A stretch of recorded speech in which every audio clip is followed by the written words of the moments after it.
Soal Prabowo yang ngasih abolisi untuk Tom Lembong dan amnesti untuk Hasto. Nah, ini tidak bisa kita lihat hanya sekedar berita politik biasa, tapi ada dramanya. Kan selama ini banyak banget orang bilang, Prabowo itu copy paste Jokowi.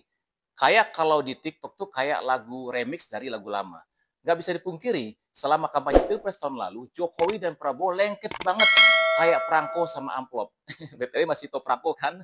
Soalnya sekarang udah zamannya email dan WhatsApp. Kali aja udah lupa sama perangko. Oke, kembali ke soal Prabowo, abolisi, dan amnesti.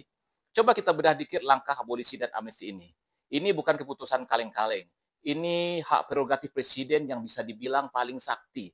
Dengan ngasih abolisi dan amnesti ke orang-orang yang dulu berseberangan dengan pemerintah, Prabowo kayak lagi ngasih kode keras ke kita semua. Hai, ini keputusan gue. Ini bukan disuruh siapa-siapa. Ini tuh kayak Prabowo lagi pamerin kalau dia punya panggung sendiri dan nggak mau jadi figuran. Jadi kalau dulu orang sering bilang Prabowo anak emas Jokowi, lewat langkah ini Prabowo kayak lagi bilang, gue udah gede, gue punya keputusan sendiri. Ini adalah cara Prabowo untuk mulai bikin konten kepemimpinannya sendiri. Tujuannya apa? Ya, biar orang-orang nggak lagi ngeliat Prabowo cuma sebagai kelanjutan dari yang sebelumnya, tapi sebagai pemimpin dengan ide dan gaya yang baru. Nah, ini nih yang seru. Bayangin aja, itu Prabowo kayak lagi ngeprank para pengamat politik di podcast yang pernah disindir seolah paling tahu isi kepala Prabowo. Tiba-tiba jebret keputusannya bikin semua orang melongo. Kok bisa? Ini semacam kejutan yang nggak ada di spoiler manapun.